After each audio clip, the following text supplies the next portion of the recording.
Hare Krishna Krishna Krishna Hare Hare Hare Rama Rama Rama Hare Hare Hare Krishna Krishna Krishna Hare Hare Hare Rama Rama Rama Hare Hare Hare Krishna Krishna Krishna Hare Hare Hare Rama Rama Rama Hare Taro Vascho Kripa Sindhibhyo Eva Cha Patitanang Pavanebhyo Vaishnavebhyo Namo Namaha Jaya Rupa Sanatana Bhatta Raghunath Sri Jiva Gopal Bhatta Das Raghunath এই চাই গোস্বামীর করি চরণা বন্ধন যাহা হইতে বিঘ্ন নাশ অভীষ্ট পূরণ সকল শ্রোতা বৈষ্ণব মাতৃবৃন্দেরে করি নমস্কার কৃপা করি চরণ ধুলি দাও শিরেতে আমার দুর্গা মে প্রতিমেনে বৈশ্বাসকলদ পাদেন গতের মোহ সকৃপা যষ্টি দাহানেন সন্তু সন্তু অবলম্বনাম সচিদানন্দ রূপায় বিশ্ব উৎপত্তাদি হেতবে তাপত্রয় বিনাশায় শ্রীকৃষ্ণায় বয়ম নমঃ। আগামী মঙ্গলবারে ভগবান শ্রীকৃষ্ণচন্দ্রের 5250তম জয়ন্তী তিথি, অর্থাৎ আমাদের আজ হইতে 5250 বছর পূর্বে ভগবান কৃষ্ণচন্দ্র রূপে অবতীর্ণ হয়েছিলেন। কেন হয়েছিলেন? বললেন আমি জগৎবাসীকে আনন্দ প্রদান করিবার জন্য। ভক্ত বিনোদার্থং মে করমি বিবিধ ক্রিয়া, ভক্তদেরকে আনন্দ দান করার জন্য আমি বহুবিধ লীলা করে থাকি, ভক্তদেরকে আনন্দ প্রদান করার জন্য। এবং ভক্তরা যেহেতু মনুষ্য, এই জন্য ভগবানও মনুষ্য দেহ ধারণ করে এসেছেন। এখন এই যে আমরা বললাম যে 5250 বছর আগে ভগবান শ্রীকৃষ্ণ দেবকীর পুত্ররূপে জন্মগ্রহণ করেছিলেন, ইনি হলেন লীলা পুরুষোত্তমের জন্য এসেছিলেন। কিন্তু শ্রীকৃষ্ণ তো অনাদির আদি গোবিন্দ, তিনার মাতা নাই, পিতা নাই, জন্ম নাই, মৃত্যু নাই, সতরজতম 3 গুণের অতীত তিনি মায়াতীত, মায়া থেকে অতীত। এই বিশ্ব ব্রহ্মাণ্ডে সর্বপ্রথম তিনিই ছিলেন, তিনি ছাড়া আর কেউ ছিলেন না। তার প্রমাণও তো শাস্ত্রে দিয়ে গেছেন, বেদে দিয়ে গেছেন। বলছেন ঈশ্বর পরম কৃষ্ণ সচিদানন্দ বিগ্রহ অনাদির আদি গোবিন্দ সর্বকারণ্য কারণম। তাহলে সর্বকারণ্যের কারণ হলেন আমার শ্রী গোবিন্দ। অনাদির আদি, অনাদির আদি যে কৃষ্ণ, ইনি স্বয়ং ভগবান। শ্রীমদ্ ভাগবত মহাপুরাণের প্রথম স্কন্ধের 3য় অধ্যায়ের 28 নম্বর শ্লোকেতে বললেন যে কৃষ্ণস্তু ভগবান স্বয়ং। আর যত অবতারের কথা বললেন ওখানে 24টা অবতারের কথা আলোচনা করেছেন। মৎস্য, কুর্ম, বরাহ, নিঃসৃক, বামন, রাম, পরশুরাম থেকে আরম্ভ করে যতগুলা বলেছেন, বলছে না এরা কেউ স্বয়ং ভগবান নয়। কেউ অংশ অবতার, কেউ কলা অবতার, কেউ অংশের অংশ অবতার, কেউ কলার অবতার নিয়ে এসেছেন, কেউ স্বয়ং নয়। একমাত্র কৃষ্ণস্তু ভগবান স্বয়ং।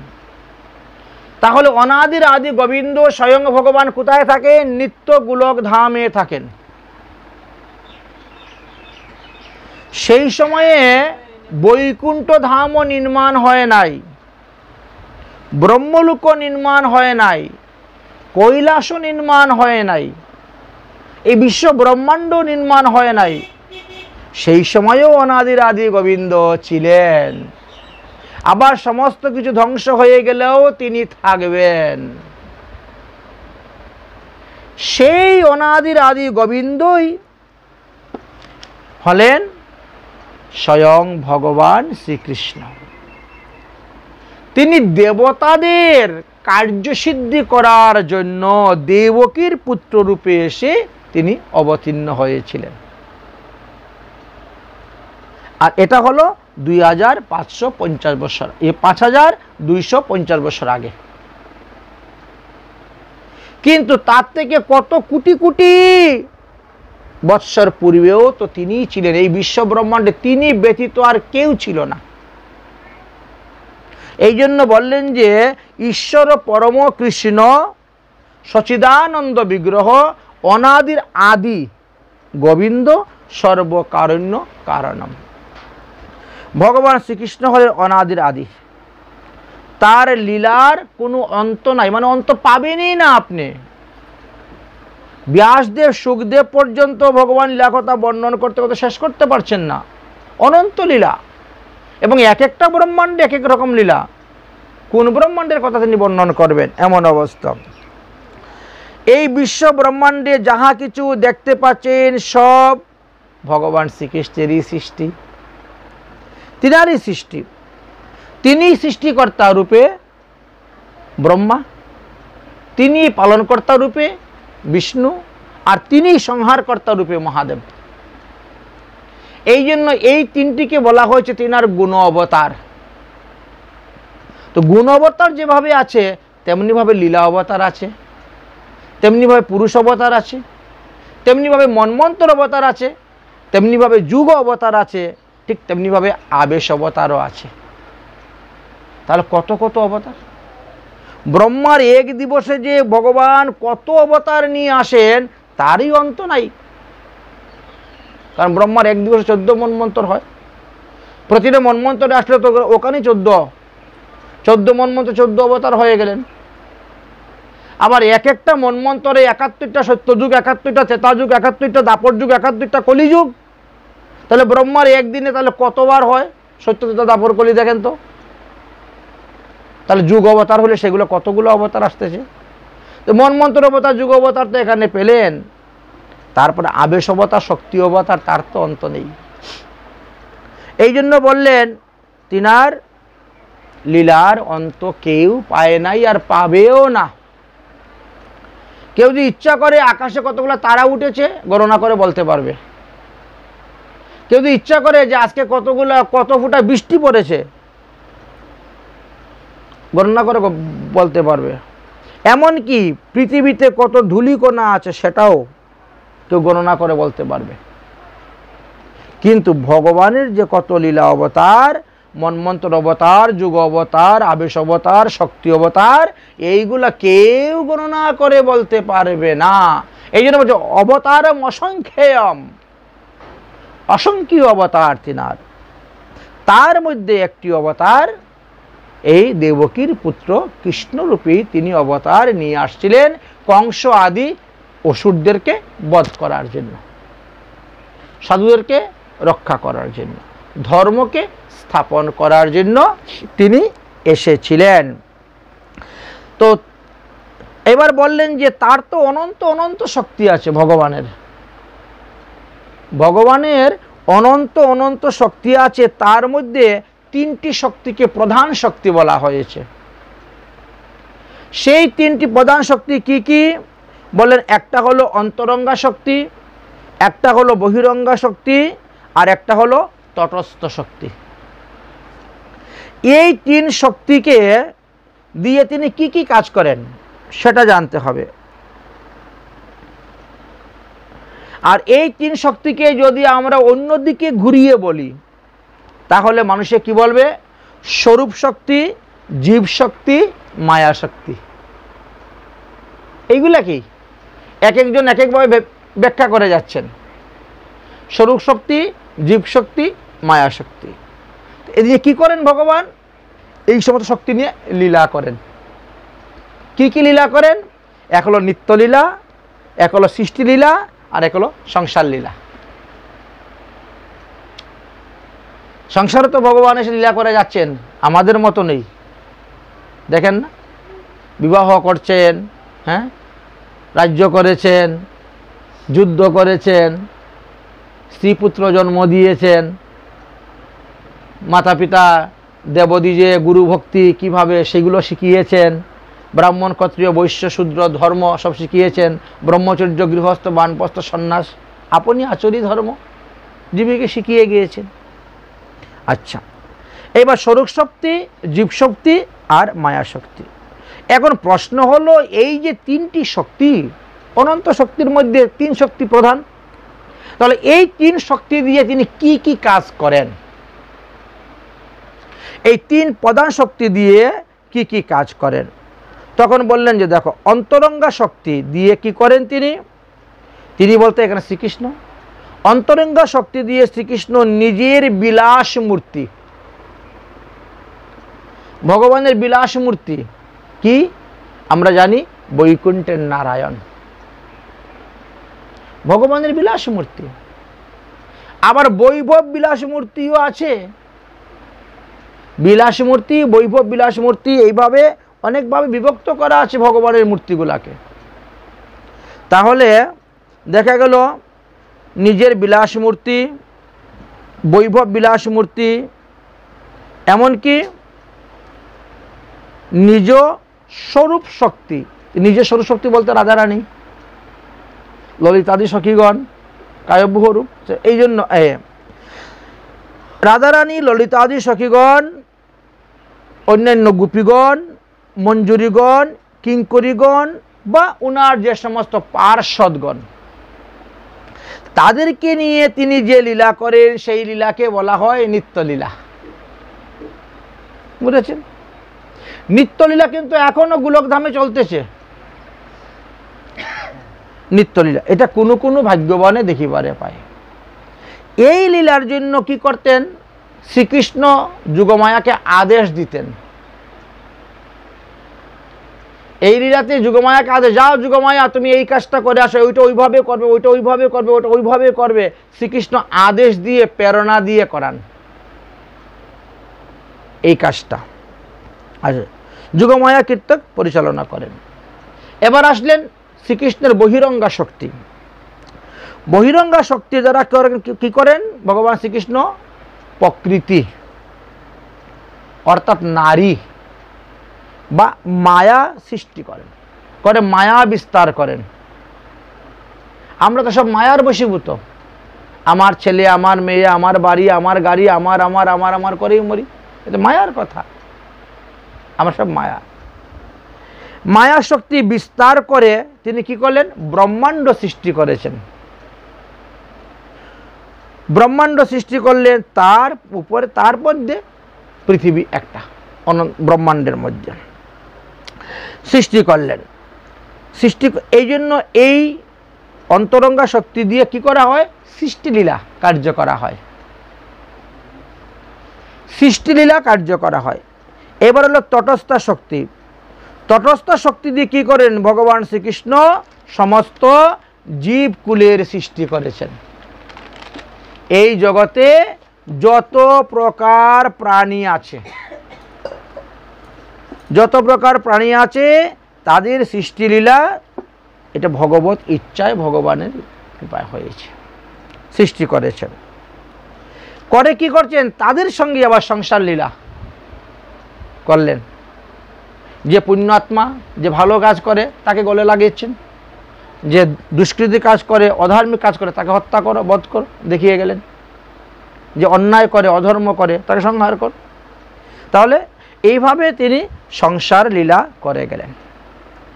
এই যে তিনটি শক্তি কথা বলা হয়েছে, অন্তরঙ্গা শক্তি, বহিরঙ্গা শক্তি আর তটস্থা শক্তি। এবার বলেন এই যে তটস্থ শক্তি, ইহা ভগবত ইচ্ছাতে কখনো অন্তরঙ্গা শক্তির দিকে ধাবিত হইবে, আবার কখনো বা বহিরঙ্গা শক্তির দিকে যাবে, গিয়ে উভয়ে কাজ করবে। যেমন আমাদের সতরজতম একটা আরেকটার সঙ্গে সংযুক্ত হয়ে বলবান হয়, ঠিক তেমনিভাবে এবার ভগবানের ইচ্ছা হলো কি, আমি বিশ্ব ব্রহ্মাণ্ড সৃষ্টি করব, আমি জীব সৃষ্টি করব, প্রজা সৃষ্টি করব, আমি তাদের সহিত সংসার লীলা করব। তখন তো কিচ্ছু নেই, একমাত্র কৃষ্ণ একাই আছেন।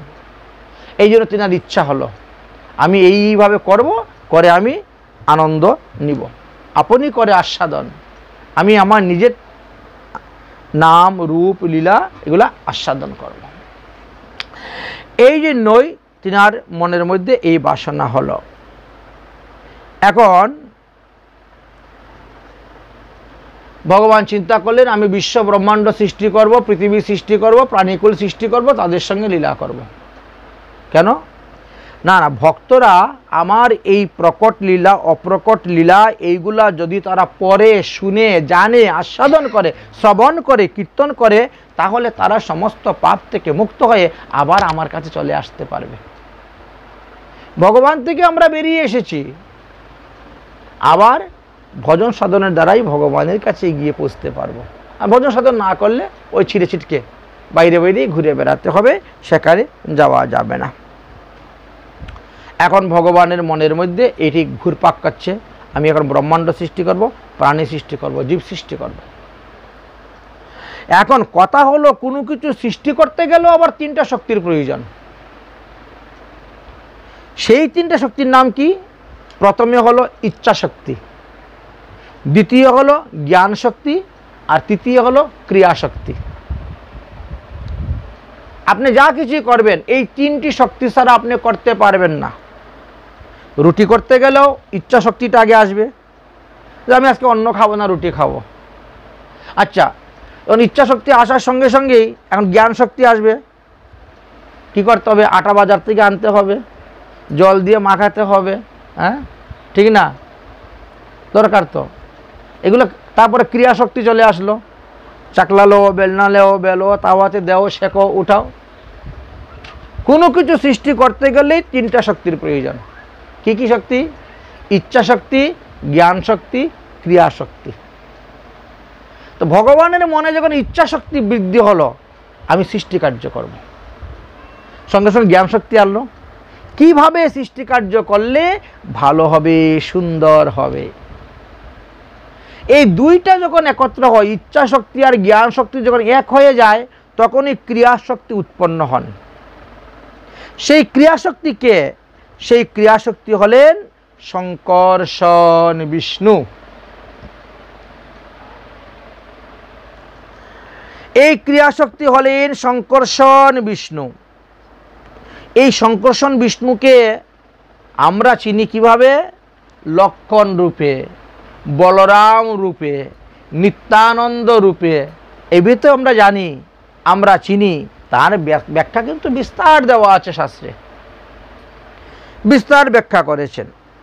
তাহলে আমরা যাকে লক্ষণ রূপে, বলরাম রূপে, নিত্যানন্দ রূপে জানি, তিনি হলেন শঙ্কর্ষণ বিষ্ণু, বা তিনাকে শেষনাগও বলা হয়। শঙ্কর্ষণ বিষ্ণু তিনি অবতীর্ণ হয়ে এবার ভগবান শ্রীকৃষ্ণের সেবা কার্যে লেগে গেলেন। সব রকম সেবা, যত রকম সেবা করার। তখন অন্য আর কেউ নেই, তখন রাধারানীও নেই, অন্য কেউ নেই, একমাত্র কৃষ্ণ। আর এবার আসলেন শঙ্কর্ষণ বিষ্ণু, ক্রিয়া শক্তি উৎপন্ন হলেন। শঙ্কর্ষণ বিষ্ণু উৎপন্ন হয়ে তিনি কী করলেন? তিনি তখন এই বৈকুণ্ঠ ধাম রচনা করলেন, বানালেন বৈকুণ্ঠ ধাম। শ্রীকৃষ্ণ থাকেন গোলক ধামে, আর শঙ্কর্ষণ বিষ্ণু থাকার জন্য তিনি কি করলেন? বৈকুণ্ঠ ধাম বানালেন। এই যে গোলক ধাম আর বৈকুণ্ঠ ধাম, এই দুই ধাম বিরজা নদীর ওই পারে বাস করতেছে। এই জন্য সেখানে মায়া নেই। মায়াকে সৃষ্টি করছেন ভগবান বিরজা নদীর এই পারে। কখন সৃষ্টি করেছেন? যখন ভগবান শঙ্কর্ষণ বিষ্ণুকে বললেন যে শঙ্কর্ষণ, আমি পৃথিবী সৃষ্টি করব, আমি ব্রহ্মাণ্ড সৃষ্টি করব, তুমি হলে আমার ক্রিয়া শক্তি, তোমাকে দ্বারাই আমার সব কিছু করতে হবে।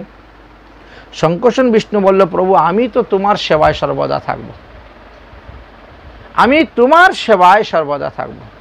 ঠিক আছে, তোমার কাজের জন্য আরেকজন সৃষ্টি হোক। তখন কে হলেন সৃষ্টি? কারণ্যশায়ী বিষ্ণু। কারণ্যশায়ী বিষ্ণু সৃষ্টি হলেন। কারণ্যশায়ী বিষ্ণু সৃষ্টি হয়ে তিনি কি করলেন? কারণার্ণব জলের মধ্যে পড়ে গেলেন। যখন কারণ্যশায়ী বিষ্ণু সৃষ্টি হয়ে কারণার্ণব জলে পড়ে যাচ্ছেন, তখন ভগবান কি করলেন? এই মায়া সৃষ্টি করলেন, মায়া দেবীকে। যে মায়াকে দর্শন করা মাত্র কারণ্যশায়ী বিষ্ণু রেতস্খলিত হয়ে গেছিল, জলে পতিত হলো। সেই রেতকণা জমতে জমতে এর থেকে এক একটি লুমকূপের মধ্যে এক একটা ব্রহ্মাণ্ড সৃষ্টি হয়ে গেল।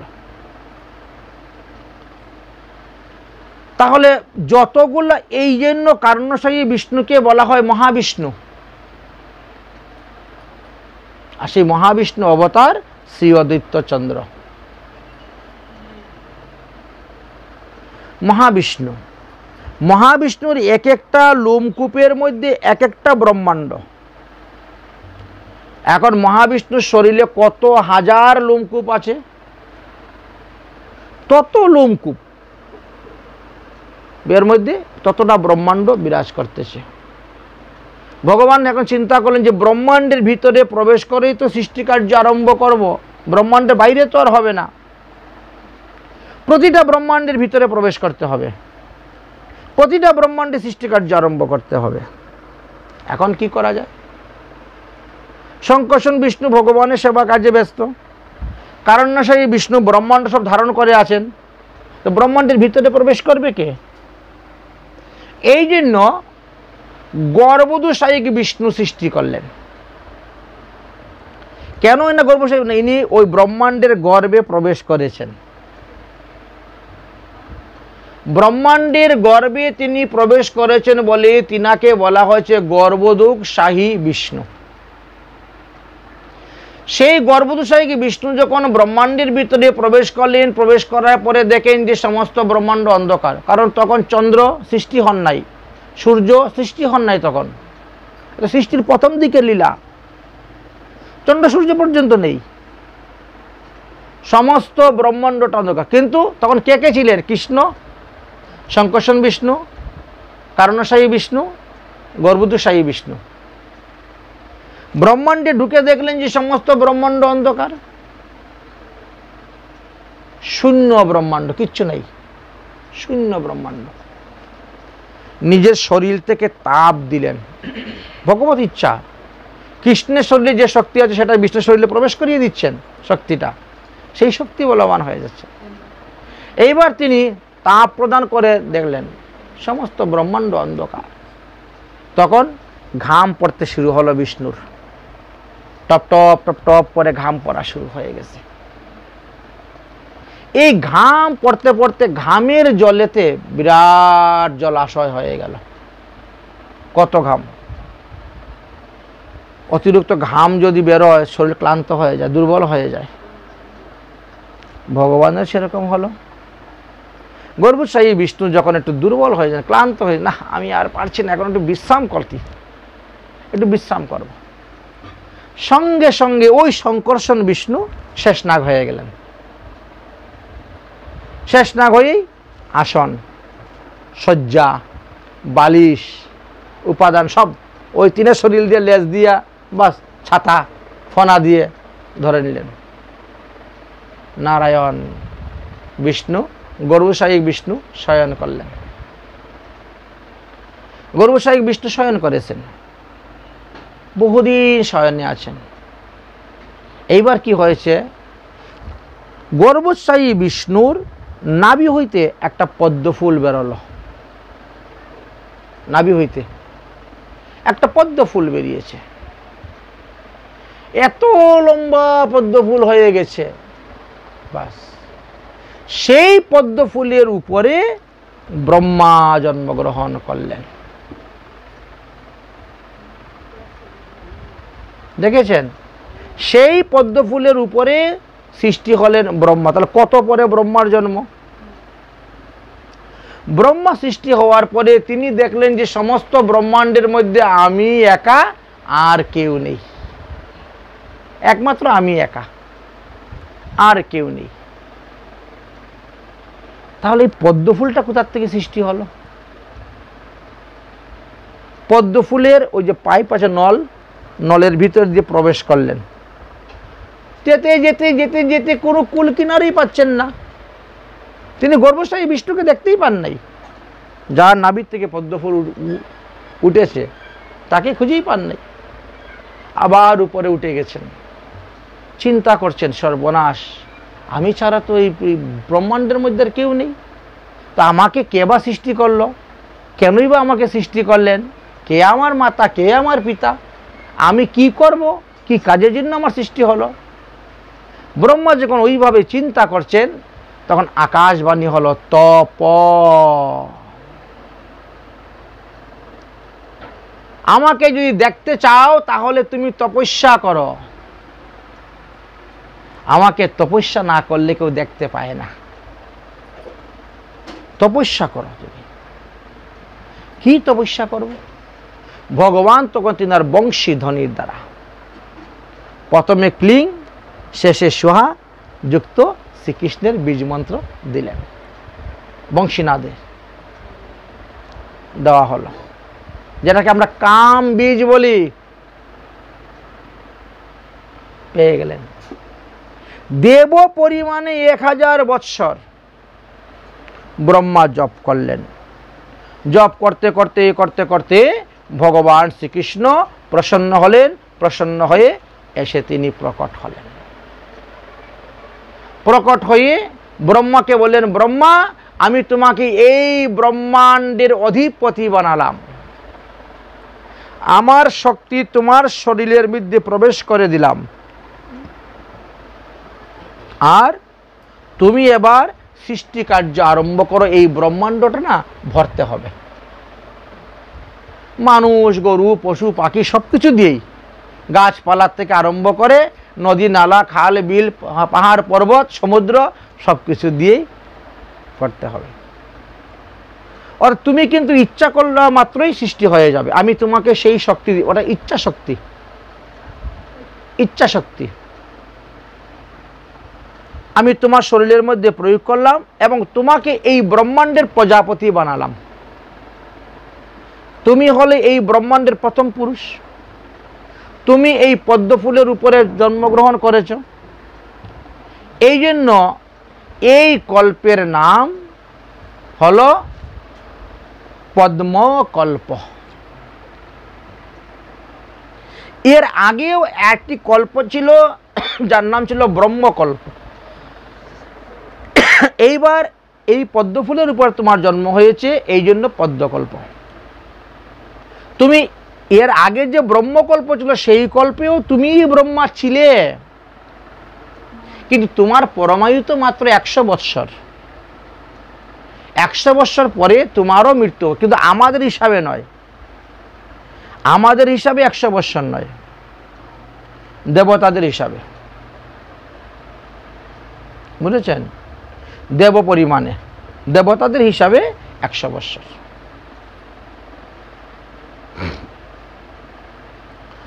তো 100 বছর পরে ব্রহ্মার পতন। ওই 100 বছরই এক কল্প। একজন ব্রহ্মার পতন হলে এক কল্প বলা হয়।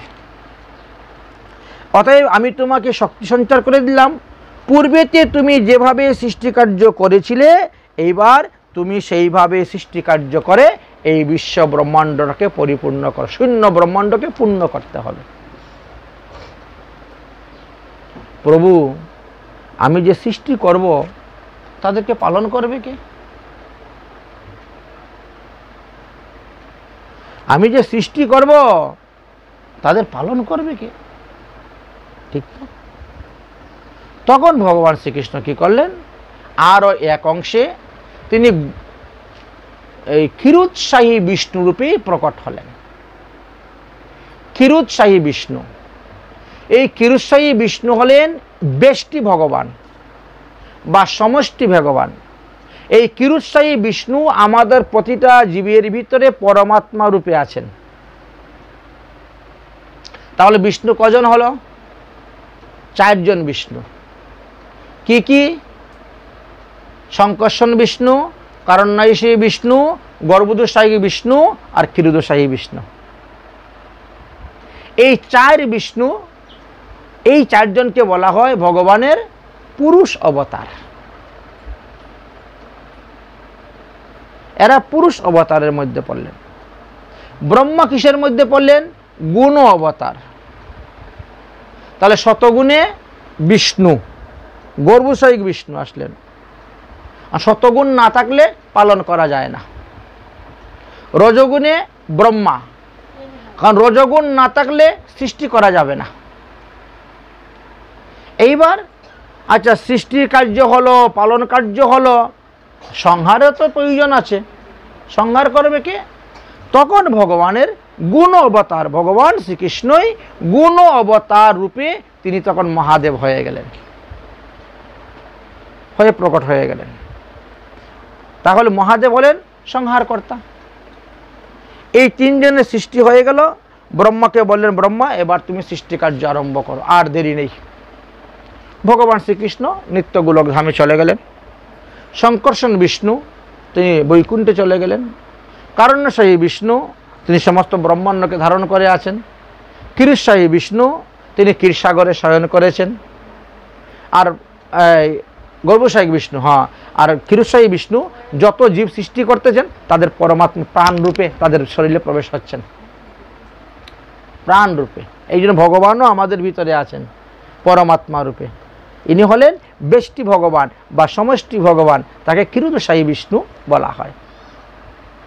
এই ভগবান আমাদের দেহে থাকা সত্ত্বেও আমাদের মুক্তি হবে না। আমরা যদি আলাদাভাবে পৃথকভাবে তাকে সাধন ভজন না করি, তাকে আস্বাদন না করি, তাহলে হবে না। এইবার ব্রহ্মা সৃষ্টিকার্য আরম্ভ করলেন।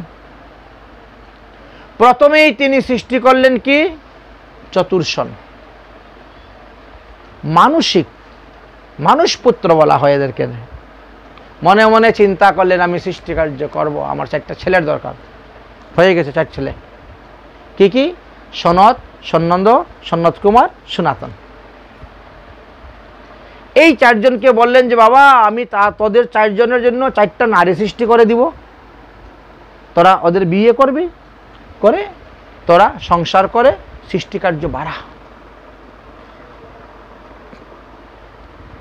তারা বলছে ক্ষমা করুন বাবা, আমরা সৃষ্টিকার্যে প্রবেশ করব না, আমরা আজীবন ব্রহ্মচর্য পালন করে ভগবানের ভজন করব। এখন কি করা যাবে? তখন ব্রহ্মার একটু ক্রোধ আসলো। ক্রোধ আসার সঙ্গে সঙ্গে এই ভ্রু যুগলটা কাঁপতে শুরু হলো। কাঁপতে কাঁপতে কাঁপতে কাঁপতে ওখান থেকে একটা পুত্র ঠাস করে জন্ম নিয়ে নিল কপাল থেকে। জন্মগ্রহণ করার পরেই সে দেখতে পাচ্ছে ব্রহ্মার চোখ দুটো লাল, ঠোঁটগুলা কাঁপতেছে। ওই যে ক্রোধ, পুত্রদের উপর রাগ করেছেন, কথাবার্তা বলছে ক্রোধ, দেখে সে ভয়ে কান্না শুরু করে দিয়েছে। কান্না শুরু করেছে। ব্রহ্মা বলছেন এই তুই কাঁদছিস কেন জন্মগ্রহণ করেই? বলছে ভয়ে। আরে তোর ভয় নাই, ভয় নাই, আমি তোকে নির্ভয় দিলাম। চতুর্ষণ বলছে তাহলে এর নাম কি দিবেন? বলে এ যখন জন্মগ্রহণ করে কাঁদতেছে তার নাম রুদ্র। রুদ্র তো ইতি রুদ্র। তাহলে রুদ্রদেবের জন্ম হয়েছে কোথা থেকে? ব্রহ্মার কপাল থেকে রুদ্রদেব জন্ম নিলেন। রুদ্রদেবকে বললেন যে আমি তোমাকে 11 জন রুদ্রাণী দিব, তোমার 11টা স্ত্রী দিব, তুমি 11 জন স্ত্রীর সঙ্গে মিলিত হয়ে তুমি সৃষ্টি করো। হ্যাঁ ঠিক আছে, রাজি হয়ে গেল। কারণ রুদ্রদেব তমগুণী আর ওরা ছিল সাত্বিক শতগুণী, এই যে যারা বিয়ে করতে রাজি হয় নাই। রুদ্রদেব তমগুণী, এক কথায় রাজি হয়ে গেছে। সঙ্গে সঙ্গে তিনি 11 জন রুদ্রাণী সৃষ্টি করলেন, ব্রহ্মা করে দিলেন। নাও, রুদ্রদেব তখন নিজের শরীরকে 11 ভাগে বিভক্ত করে তিনি 11 জন রুদ্র হয়ে গেলেন। এই জন্য একাদশ রুদ্র বলা হয়। 11 জন রুদ্র 11 জন রুদ্রাণীর সঙ্গে মিলিত হয়ে বহু সন্তান সৃষ্টি করলেন, কিন্তু একটা উত্তম সন্তান নয়, একটাও ভালো সন্তান নয়। ব্রহ্মা তখন বললেন, হে পুত্র, সৃষ্টি কার্য বন্ধ করো, এর ভালো সৃষ্টি হচ্ছে না, এর দ্বারা পৃথিবীর কোনো মঙ্গল হবে না। এই যতগুলো সৃষ্টি করেছ এরা পৃথিবীকে গ্রাস করে নিবে, পৃথিবীকে বিনাশ করবে, ধ্বংস করে দিবে, বন্ধ করো সৃষ্টি কার্য, যাও বাবা তপস্যায় যাও, আগে তপস্যা করো তারপরে সৃষ্টি কার্যে যাও, তাহলে উত্তম সন্তান আসবে, বংশের মঙ্গল হবে, কল্যাণ হবে, দেশের মঙ্গল হবে, উদ্ধার হবে। রুদ্রদেব বলল, ঠিক আজ্ঞা, জু আজ্ঞা। রুদ্র যে মাথা নত করে, 11 রুদ্র তপস্যা করতে চলে গেলেন। এইবার ব্রহ্মা চিন্তা করলেন, তাহলে কি করা যায়, সৃষ্টি কার্য বর্ধিত করবো কেমন করে। ব্রহ্মার তখন কুরদেশ থেকে দেবর্ষী নারদ জন্মগ্রহণ করলেন। ব্রহ্মার অঙ্গুষ্ঠ থেকে দক্ষ জন্মগ্রহণ করলেন। ব্রহ্মার প্রাণ হইতে বৈশিষ্ট্য মুনি জন্মগ্রহণ করলেন। ব্রহ্মার ত্বক চামড়া ত্বক হইতে ভৃগু ঋষি জন্মগ্রহণ করলেন। ব্রহ্মার হাত হইতে ক্রতু ঋষি জন্মগ্রহণ করলেন। ব্রহ্মার নাভি হইতে পুলস্ত মুনি জন্মগ্রহণ করলেন। ব্রহ্মার কান হইতে পুলহ জন্মগ্রহণ করলেন। ব্রহ্মার নাভি হইতে পুলহ আর কান হইতে পুলস্ত মুনি জন্মগ্রহণ করেছেন। আচ্ছা, ব্রহ্মার মুখ হইতে অঙ্গিরা ঋষি জন্মগ্রহণ করলেন। ব্রহ্মার চোখ হইতে অত্রি মুনি জন্মগ্রহণ করেছিলেন, যিনার অনুসূয়াকে বিবাহ করেছিলেন। ব্রহ্মা বিষ্ণু মহেশ্বর তিনার পুত্ররূপে জন্মগ্রহণ করেছিলেন। তাহলে ইনার জন্ম হয়েছে, অত্রি মুনির জন্ম হয়েছে ব্রহ্মার চোখ থেকে, নেত্র হইতে। ব্রহ্মার মন হইতে মরীচি ঋষি জন্মগ্রহণ করেছেন। ব্রহ্মার দক্ষিণ স্তন হইতে ধর্ম জন্মগ্রহণ করেছেন। ব্রহ্মার বাম স্তন হইতে মূর্তি দেবী তৈরি হয়েছিলেন, ইনি নারী। এই ধর্ম আর মূর্তির মধ্যে বিবাহ দিয়েছিলেন। উভয়ের মিলন হওয়ার পরে তাদেরকে আশ্রয় করে ভগবান এক অংশে নারায়ণ রূপে জন্মগ্রহণ করেছিলেন, যাকে হরি বলা হয়। সত্যযুগে যে হরি রূপে অবতীর্ণ হয়েছিলেন, এই ধর্ম আর মূর্তি এদেরকে কেন্দ্র করে ভগবান নারায়ণ রূপে অবতীর্ণ হয়েছিলেন লীলা করার জন্য। আচ্ছা, এবার ব্রহ্মার পৃষ্ঠদেশ হইতে অধর্মের উৎপত্তি হয়েছে। ব্রহ্মার ললাট হইতে, আচ্ছা বলা হয়েছে রুদ্রের কথা, ব্রহ্মার হৃদয় হইতে কামদেব উৎপন্ন হয়েছেন। ব্রহ্মার ভ্রুযুগল হইতে ক্রোধের উৎপত্তি। ব্রহ্মার অধর থেকে লোভের উৎপত্তি। ব্রহ্মার মুখ হইতে সরস্বতী দেবী উৎপত্তি হলেন। সরস্বতী দেবী, এই যে বাঘ অধিষ্ঠাত্রী সরস্বতী দেবী। ব্রহ্মার লিঙ্গ হইতে সমুদ্র সকল উৎপন্ন হল। ব্রহ্মার গুজ্জস্থান হইতে পাপপতি কিছু রাক্ষস জন্ম নিল, নৈরিত অধিপতি। ব্রহ্মার ছায়া হইতে কর্দম ঋষি জন্মগ্রহণ করেছিলেন। ব্রহ্মার কোনো এক সময়ে এইভাবে সৃষ্টি করতে করতে করতে করতে না একেবারেই রজ আর তম এত প্রবল হয়ে গেল। সৃষ্টি কার্য করতে করতে রজ আর তম এমন প্রবল হয়ে গেল। আর এদিকে কামদেব সৃষ্টি হলো। কামদেব সে তার শক্তি পরীক্ষা করার জন্য ব্রহ্মার উপরে বাণ মেরে দিল। এতে ব্রহ্মা কামে মোহিত হয়ে গেলেন এবং তিনার নিজ কন্যা সরস্বতীর পিছনে তিনি ছুটলেন, ধাবিত হয়ে গেলেন। সরস্বতী তখন নিরুপায় হয়ে কি করলেন, এই মরীচি আদি সপ্তঋষিদের কাছে গিয়ে উপস্থিত হয়ে গেলেন। সপ্তঋষিরা তখন তিনাকে বুঝাইলেন, আপনি সৃষ্টিকর্তা ব্রহ্ম হইয়া এরকম কাজ করছেন, এটা তো ঠিক নয়।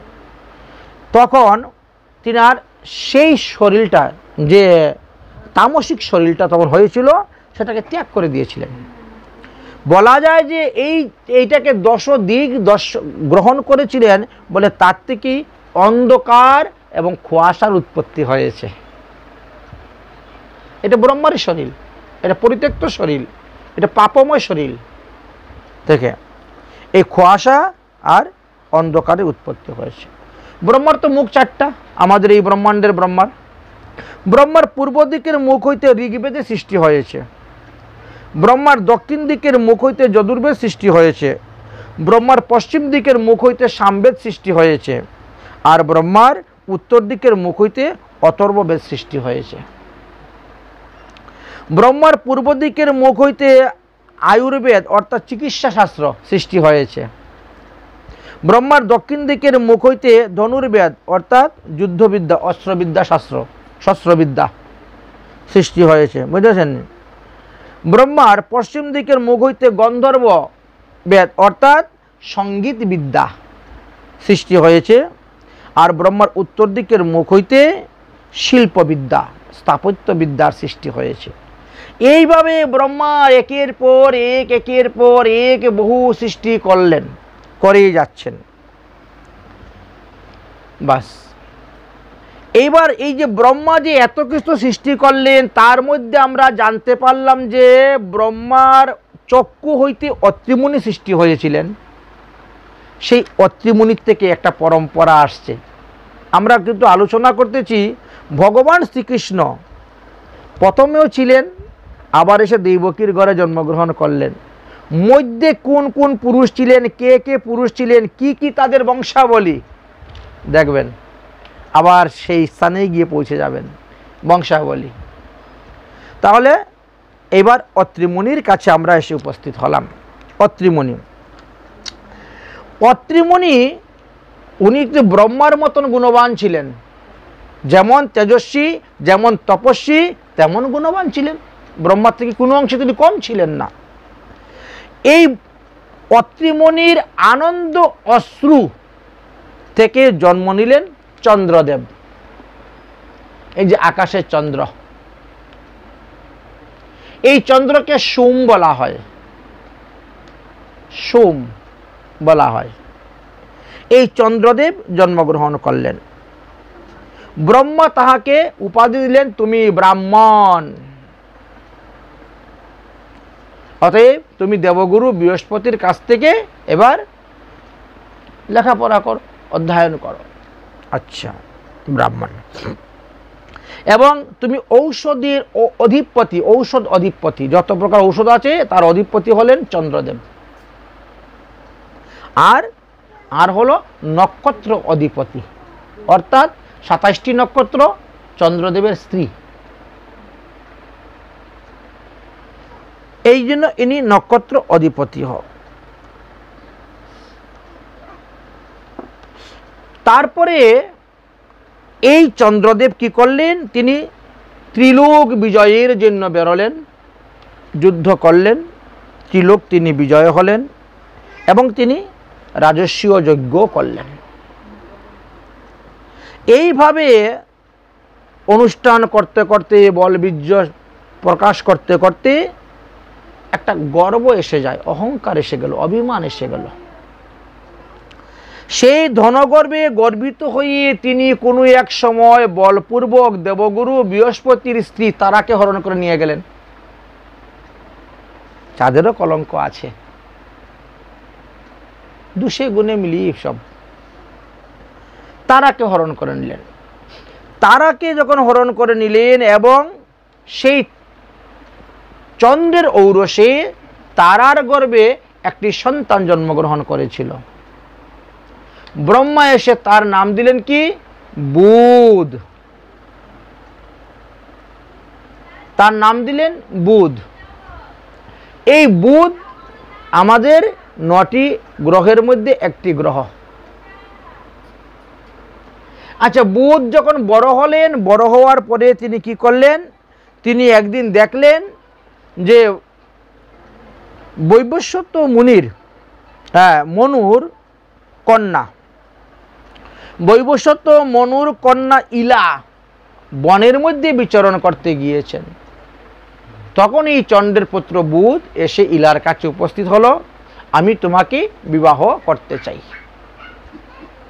আমি তোমাকে বিবাহ করতে চাই। ইলা এক কথায় রাজি হয়ে গেলেন, উভয়ের মধ্যে বিবাহ হলো। বুধ এবং ইলার মিলনের পরে পুরুরভা নামে এক পুত্র সন্তান জন্মগ্রহণ করল। এই পুরুরবা তখন সমস্ত পৃথিবীর মধ্যে শ্রেষ্ঠ শক্তিশালী রাজা ছিলেন, যার কথা স্বর্গে পর্যন্ত প্রশংসা হইত। স্বর্গের দেবতারা পর্যন্ত তাকে প্রশংসা করতেন। এই পুরুরবা প্রশংসা যখন স্বর্গেতে হচ্ছিল, তো স্বর্গের এক দেবাঙ্গনা, নাম তার উর্বশী, তিনি দেখলেন যে দেবতার হইতেও শ্রেষ্ঠ, দেবতারা যার প্রশংসা করতেছে মুখে মুখে, তাহলে আমি সেই রাজা পুরুরবাকে বিবাহ করব। এই জন্য তিনি স্বর্গ ছেড়ে মর্ত্যলোকে চলে আসলেন আর রাজা পুরুরবার কাছে বিবাহের প্রস্তাব দিলেন। রাজা রাজি হয়ে গেলেন, উর্বশীকে বিবাহ করলেন। এই রাজা পুরুরবার ঔরসে উর্বশীর গর্ভে 6টি পুত্র সন্তান জন্মগ্রহণ করেছিল। সেই 6 পুত্রের নাম কি? আয়ু, শতায়ু, সত্যায়ু, রয়, বিজয়, জয়। এই 6 পুত্রের মধ্যে শ্রীকৃষ্ণ বংশ কোনটা থেকে আসছেন সেটাই আমরা আলোচনা করব, অন্য কিছু আমরা যাব না আলোচনা। এই 6 পুত্রের মধ্যে আয়ুর বংশের কথা আমরা বলবো। এই আয়ুর আবার 5 পুত্র ছিল।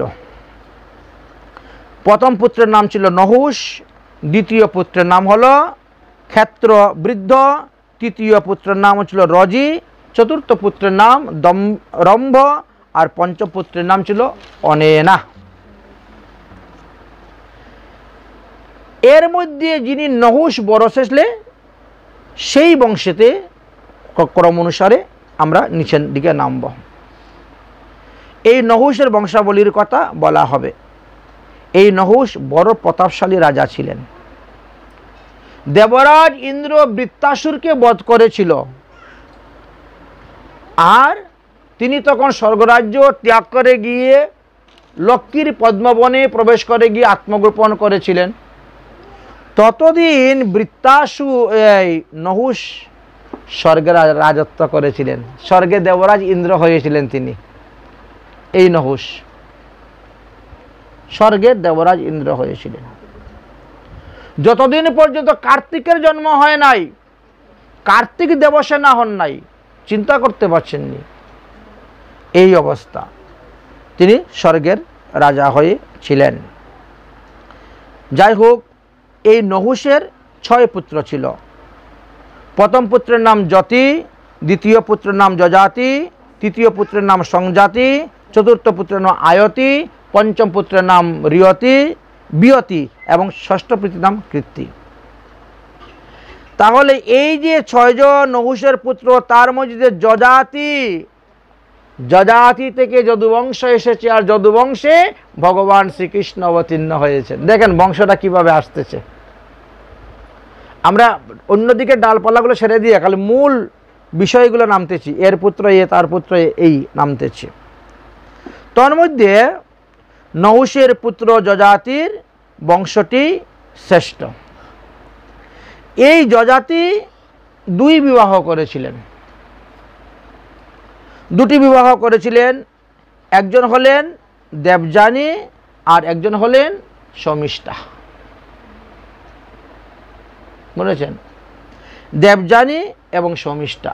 আচ্ছা, দেবযানী ছিলেন শুক্রাচার্যের কন্যা, দৈত্যগুরু শুক্রাচার্যের কন্যা, আর শমিষ্ঠা ছিলেন বিষপর্ব রাজার কন্যা। আগেরকার দিনে রাজারা তো বহু বিবাহ করতেন, বুঝলেন, বহু সন্তানও তারা উৎপন্ন করতেন। তো এই যে এই যে যজাতি রাজা একদিন মৃগ শিকার, হরিণ শিকার করতে বনে গিয়েছেন। দুপুরবেলা খুব পিপাসা লেগেছে, জল খুঁজতে বেরিয়েছেন। খুঁজতে খুঁজতে হঠাৎ দেখেন একটা কুয়া, ভালোই হলো রে, কুয়াতে জল পান করবো। কিন্তু কুয়াতে যখন জল পান করতে গেলেন, তখন দেখেন কুয়ার মধ্যে উলঙ্গ অবস্থায় এক যুবতী নারী পড়ে আছে, কুয়ার জলের মধ্যে, জঙ্গলের মধ্যে। তখন তিনার নিজের ধুতি ছাড়লেন আর কুয়া থেকে তাকে টেনে টেনে তুললেন। তোলার পরে ওনার নিজের উত্তরী, নিজের পায়জামা মেয়েটাকে পরালেন। তারপরে বললেন যে তুমি কি এনো এইখানে পড়লে, কোন অবস্থায় পড়লে, কিভাবে পড়লে, কি আশয়, কি বিষয়, সব যখন জিজ্ঞেস করলেন তখন বললেন যে আমার নাম দেবযানী, আমি দৈত্যগুরু শুক্রাচার্যের কন্যা। হ্যাঁ, তো তুমি কুয়াতে পড়লে কেমন করে? বললে আমার সখী আমার সঙ্গে যুদ্ধ করে ফেলে দিয়েছে। বন্ধু, তোমার সখীকে? বললে বিষপর্ব রাজার কন্যা সৌমিষ্ঠা। একসঙ্গেই ছোটবেলা থেকে বড় হচ্ছি, লেখাপড়া করছি, এই জন্য একটু বন্ধু বন্ধু ভাব। এতদিন ধরে ভালোই তো একসঙ্গে ছিলাম, খেলাধুলা। আজকে আমরা ওই যে সরোবর দেখতে পাচ্ছেন, সরোবরে স্নান করতে আসছিলাম। এমন সময় দেখা যাচ্ছে আকাশমার্গে মহাদেব পার্বতী যাচ্ছেন। তো তখনকার দিনে মেয়েরা কী করতেন? উলঙ্গ অবস্থায় স্নান করতেন, সমস্ত কাপড় চোপড় বাইরে রেখে স্নান টান করে আবার কাপড় পরে চলে আসলো ওই কাপড়ে। সেই রকম সেই সময়ের প্রথা অনুসারে ছিল। এখন তাড়াহুড়া করতে গিয়ে কি করছে, ওই রাজার কন্যা সৌমিষ্ঠা দেবযানীর কাপড় পরে নিয়েছে। দেবযানী উঠে বলছে আমার কাপড় কই? আর আমার কাপড় কে পরলো? আরে সৌমিষ্ঠা, তুমি আমার কাপড় পরলে কেন? বলে তাতে কি হলো? আমি যখন তোমার কাপড় পরি তুমি আমার কাপড় পরে নাও, তাই তো শেষ হয়ে গেল। এই আমি তোর কাপড় পরবো কেন? আমি হলাম ব্রাহ্মণ আর তুই হলে ক্ষত্রিয়। এই দেখেন ঘটনাটা সেই জায়গায়। আমি হলাম ব্রাহ্মণ আর তুই হলে ক্ষত্রিয়, আমি ক্ষত্রিয়ের কাপড় পরতে যাব কেন? বলছে তাতে কি হলো? কাপড় পরলে কি দোষ? এই কথায় কথায় কথা বাড়ে, বলে না কথায় কথা বাড়ে মতনে বাড়ে ঘি, শুরু হয়ে গেল। কথায় কথা বাড়তেছে। বলছো আমরা দিলে যখন খাও তখন দোষ হয় না, আর আমরা কাপড় পরলে দোষ। আমরা যখন দেই তখন না তোমরা খাও, আমরা না দিলে তোমরা কোথা থেকে খাবে? বুঝেছেন? ক্ষত্রিয় বৈশ্য শূদ্র তারা যদি ব্রাহ্মণকে না দেয় তো ব্রাহ্মণ কোথার থেকে খাবে? বুঝেছেন? কথা বলতে বলতে সৌমিষ্ঠা বলে দিয়েছে কি জানেন? বলছে তোমরা ব্রাহ্মণরা কাকের মতন আমাদের দিকে তাকিয়ে থাকো, আমরা দিলে পরে তোমরা খাও। সৌমিষ্ঠার কথা শুনে দেবযানী বলছেন ব্রাহ্মণ যদি না থাকতো তাহলে তোমাদেরও রাজ্য থাকতো না। আজ আমার গুরুদেব আছেন বলেই, আমার বাবা আছেন বলেই তোমাদের রাজ্যটা টিকে আছে, নাহলে এতদিনে তোমাদের রাজ্য সব ধূলিসাৎ হয়ে যেত। এইভাবে দুজনের মধ্যে কথা কাটাকাটি করতে করতে ধাক্কাধাক্কি শুরু হয়ে গেল। হাতাহাতি, মারামারি, কিলাকিলি, লাথালাথি করতে করতে আমাকে এই কুয়ার মধ্যে ফেলে দিয়ে সবাই চলে গেল। এখন হে রাজা যযাতি, আপনি কৃপা করে এসে আমাকে হাত দিয়ে তুলে আমাকে রক্ষা করেছেন, অতএব আপনি আমার পানি গ্রহণ করুন, আপনি আমাকে বিবাহ করুন। যযাতি বলছে না না, এটা হতে পারে না। কেন? বলে আমি যে ক্ষত্রিয় আর তুমি হলে ব্রাহ্মণ, তাহলে তোমাকে আমি কেমন করে বিবাহ করব? শাস্ত্রে লেখা আছে কন্যা নিম্নবর্ণের হবে, বর উচ্চবর্ণের থাকবে। বর যদি নিম্নবর্ণ হয়, কন্যা যদি উচ্চবর্ণের হয়, সেখানে বিবাহ হলে গন্ডগোল হবেই হবে। এই জন্য একটু কুষ্টি বিচার করতে হয়। ছেলে মেয়ে বিবাহ দিতে গেলে কুষ্টি বিচার করতে হয়। এরা কোন জুনিতে পড়েছে, কোন গণেতে পড়েছে, কোন লগ্নেতে পড়েছে, কোন রাশিতে পড়েছে, কোন বর্ণেতে পড়েছে, এগুলা দেখে বিবাহ দিতে হয়। তো যযাতি বলছেন আমি ক্ষত্রিয়, তুমি ব্রাহ্মণ, এর মধ্যে বিবাহ হতেই পারে না, কারণ বর্ণানাং ব্রাহ্মণ গুরু। ক্ষত্রিয় বৈশ্য শূদ্র এই তিন বর্ণের গুরু হলেন ব্রাহ্মণ। সুতরাং ক্ষত্রিয় কোনো অবস্থায় ব্রাহ্মণকে বিবাহ করতে পারবে না। যাও তুমি অন্য কোনো ব্রাহ্মণ ছেলেকে বিবাহ করে নাও। দেবযানী বলছেন ছোটবেলার থেকে এত বড় হয়েছি, ছোটবেলা থেকে এত বড় হয়েছি, আজ পর্যন্ত কোনো পুরুষ আমার হাত ধরে নাই। আজকে জীবনের সর্বপ্রথম তুমি আমার হাত ধরেছ, ধরে আমাকে তুলেছ, অতএব পানি গ্রহণ তুমি আমার করবে। অসম্ভব, আমি পারবো না দেবী, তোমাকে পারতেই হবে। না, তুমি অন্য কোনো ব্রাহ্মণ ছেলে বিয়ে করো, আমার কপালে কোনো ব্রাহ্মণ ছেলে নাই, হবে না। কেন নাই? আমাকে বৃহস্পতির পুত্র কচ অভিসম্পাত দিয়েছে। বৃহস্পতির পুত্র কচ আমাকে অভিসম্পাত দিয়েছে যে আমার কোনো ব্রাহ্মণ স্বামী হবে না, কোনো ব্রাহ্মণ ছেলে আমাকে বিয়ে করবে না। কেন তোমাকে অভিসম্পাত দিল? দেখুন, এই বিশ্ব ব্রহ্মাণ্ডের মধ্যে একমাত্র মহাদেব আর আমার বাবা ছাড়া অন্য কারো কাছে মৃত সঞ্জীবিনী মন্ত্র নাই। মরা মানুষকে বাঁচাতে পারে এমন শক্তি কারোর কাছে নাই। সেই সময় তো সমুদ্র মন্থন হয় নাই। তখন কি হয়েছিল জানেন? দেবতা অসুরের মধ্যে যুদ্ধ হলে দেবতাও মারা যেত, অসুরও মারা যেত। তা আমার বাবা তো মৃত সঞ্জীবিনী মন্ত্র জানেন, যত অসুর মারা যায় যুদ্ধে সবাইকে জীবিত করে নিয়ে চলে আসেন। দেবতা মরলে তো আর জীবিত করতে পারে না বৃহস্পতি, দেবগুরু বৃহস্পতি, তিনি কিন্তু জীবিত পারেন না। একবার বৃহস্পতি কি করলেন, তখন তিনার পুত্র কচকে পাঠাইলেন যে যাও, তুমি গিয়ে শুক্রাচার্যকে গুরুরূপে গ্রহণ করো, করে তার কাছ থেকে এই মৃত সঞ্জীবিনী মন্ত্রটা শিখে নিয়ে আসো। দেখেছ? পাঠালেন। কচ গেল, গিয়ে বলল যে আমি এসেছি আপনার কাছ থেকে, আপনাকে গুরুরূপে গ্রহণ করব আর আমাকে এই বিদ্যা শিক্ষা দিবেন। ঠিক আছে, আসছো ভালো, তো কিছুদিন নিষ্কপটে গুরু সেবা করতে হবে। কি সেবা করব? আমার গরু আছে, এই গরুগুলা মাঠে নিয়ে রাখবা, গরুর যত্ন করো, গোশালায় থাকো, খাওয়া দাওয়া করো, বাস আস্তে আস্তে সব শেখানো হবে।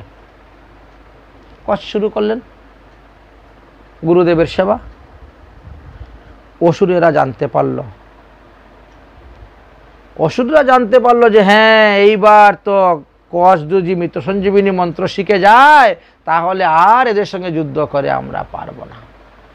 কচ যখন না এসেছে গরু রাখতে, একে এখানেই মেরে ফেলো, সবাই মেরে ফেললো ওকে।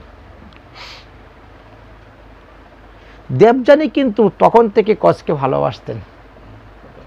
তার স্বভাব, তার চরিত্র, তার আচার ব্যবহার দেখে একে অন্যকে এমনিও ভালোবাসে, বুঝেছেন? ভালোবাসছে। বাবা, সন্ধ্যা হয়ে গেল, কচ এখনো ফিরে আসছেন না কেন? গরুগুলো একা একা বাড়িতে চলে আসলো, অথচ কচ কেন আসছে না বাবা, কি ব্যাপার? শুক্রাচার্য ধ্যানে বসলেন। ওরে মা, কচকে তো রাক্ষসেরা মেরে ফেলছে, বাবা কচকে বাঁচাও, আমি কচকে ভালোবাসি, কচকে বাঁচাও। ঠিক আছে, শুক্রাচার্য জঙ্গলে গেলেন, গিয়ে সব হাড্ডি গুড্ডি একত্রিত করে মন্ত্র বলে ছিটা দিলেন, কচ বেঁচে গেল, নিয়ে চলে আসলেন। চলে এসেছেন। দ্বিতীয়বার বহুদিন পরে আবার অসুরেরা সুযোগ বুঝে কচকে মেরে কেটে টুকরো টুকরো করে শিগাল কুকুর খাওয়াই দিয়েছে সবাইকে।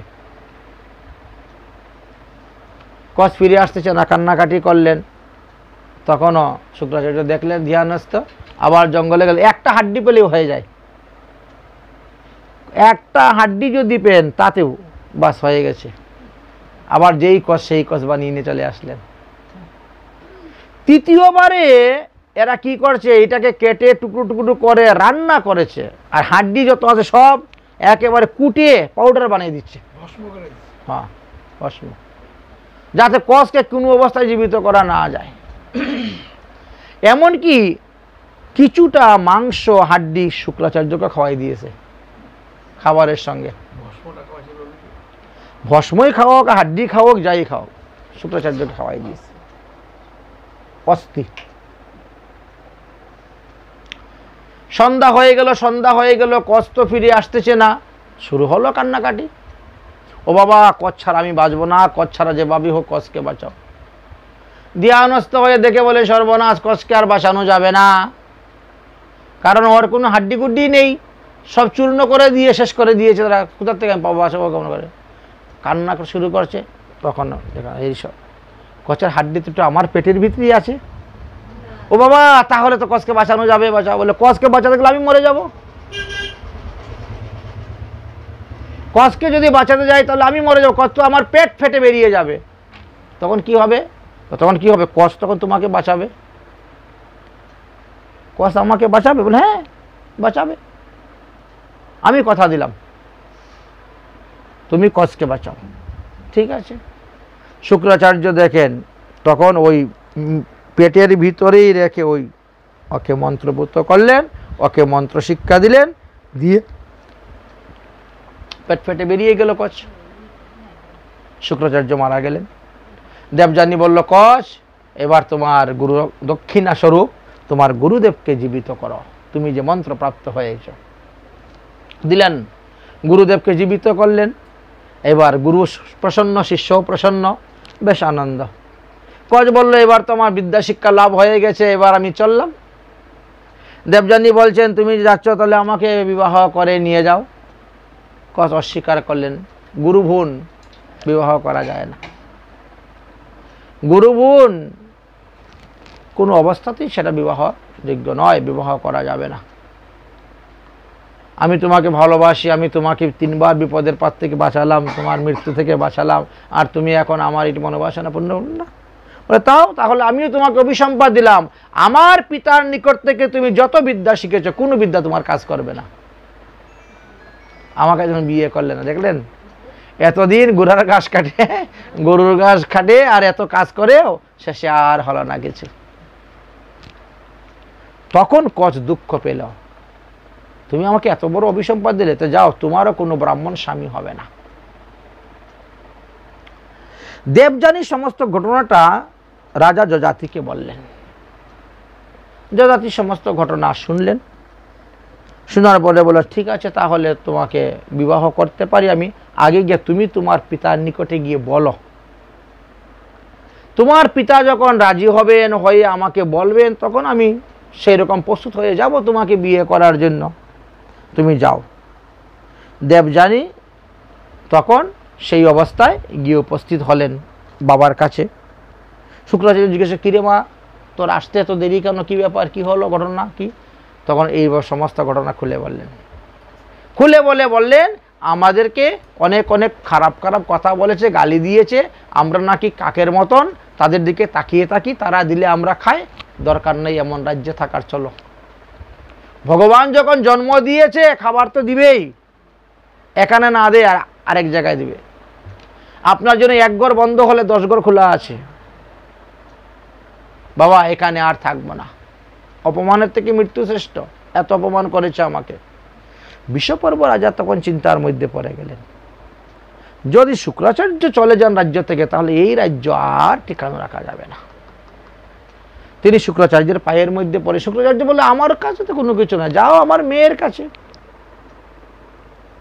তখন দেবযানীর পায়ে পড়ে বিষপর্ব রাজা কান্না শুরু করলেন, ওরে মা, তুই সব অপরাধ ক্ষমা করে দে, থাক, তুই যা বলবি আমি তাই করব, তথাপিও তোমরা আমার রাজ্য ছেড়ে যেও না। তখন দেবযানী বললেন, তাহলে তোমার মেয়ে সৌমিষ্ঠাকে বলো আমার দাসত্বগিরি স্বীকার করতে হবে,